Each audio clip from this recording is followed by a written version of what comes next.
Okay, student. Now, come to the point. National income and related aggregates. I have already told you, national income have various aggregate. Each aggregate has a specific meaning, method of measurement and use. Then, how many aggregates? There are 8 type of aggregate. First, gross domestic product at factor cost, GDP FC. Second is gross domestic product at market price, GDP MP. Third one, gross national product at factor cost, GNP FC.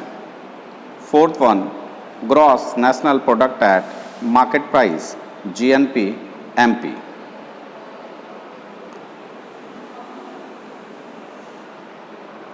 First, what is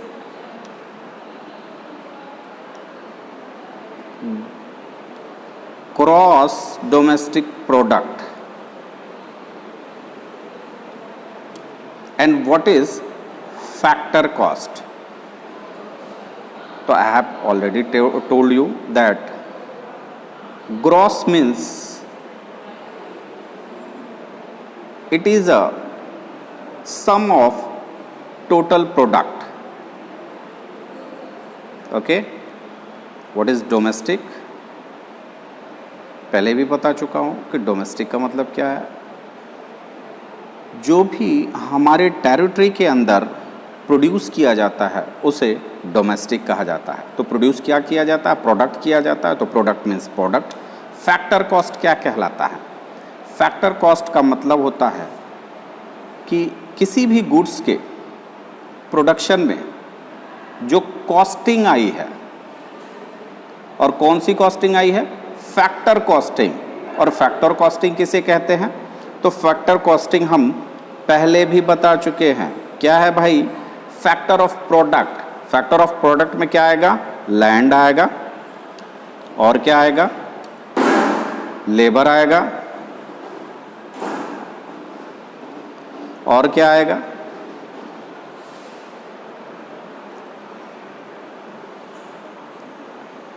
capital आएगा, capital, और क्या आएगा? Entrepreneur. ये factor of product होते हैं, और इन factor of product के लिए जो पेमेंट की जाती है वो फैक्टर ऑफ प्रोडक्ट कहलाता है, और उसका सम, उसका टोटल जो होता है वो फैक्टर कॉस्टिंग कहलाता है। क्लियर है? तो फैक्टर कॉस्ट क्या है? जो प्रोडक्ट को प्रोड्यूस करने में जो उसकी कॉस्टिंग आई है वो फैक्टर कॉस्ट कहलाता है। तो फिर यहां पर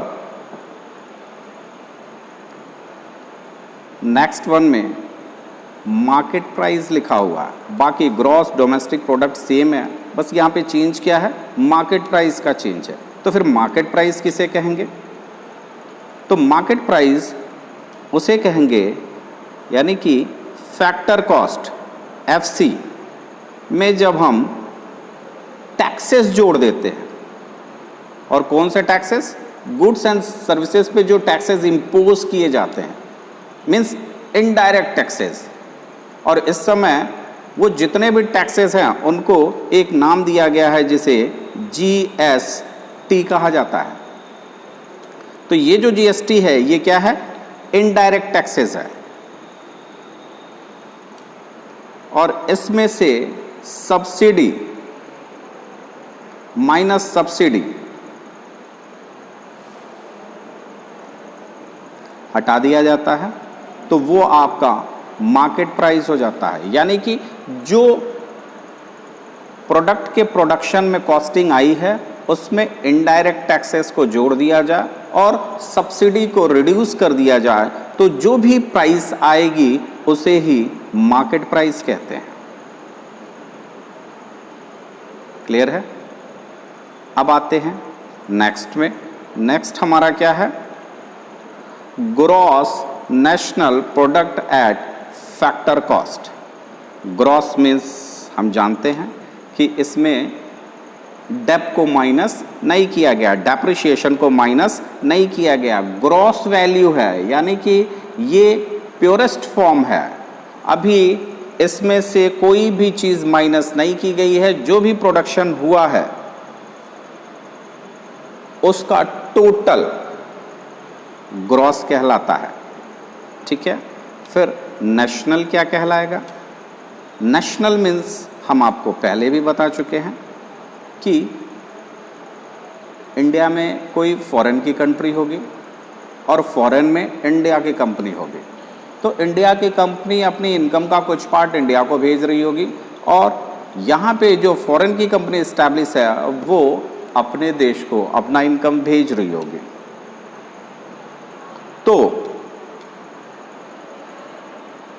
जो भी हमारा डोमेस्टिक इनकम है, यानी कि हमारे टेरिटरी में जो भी इनकम की जा रही है, उस इनकम से हम net factor income from abroad को एडअप कर देंगे डोमेस्टिक इनकम में। Net factor income from abroad add up कर देंगे तो वो हमारा नेशनल इनकम हो जाएगा। और NFIFA को निकालते कैसे हैं? तो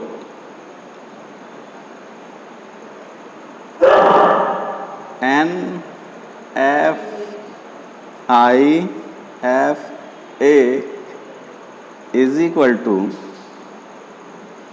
factor income from abroad FIFA minus factor income to abroad. Clear है? तो डोमेस्टिक इनकम में NFIFA को एडअप कर देंगे तो वो नेशनल इनकम हो जाएगा। और NFIFA को निकालेंगे कैसे? तो NFIFA को निकालने के लिए फैक्टर इनकम फ्रॉम अब्रॉड से फैक्टर इनकम टू अब्रॉड को माइनस कर देंगे और जो भी रिमेन पार्ट बचता है उसे ही हम एडअप कर देंगे, तो वही हमारा NFIFA होता है। क्लियर है?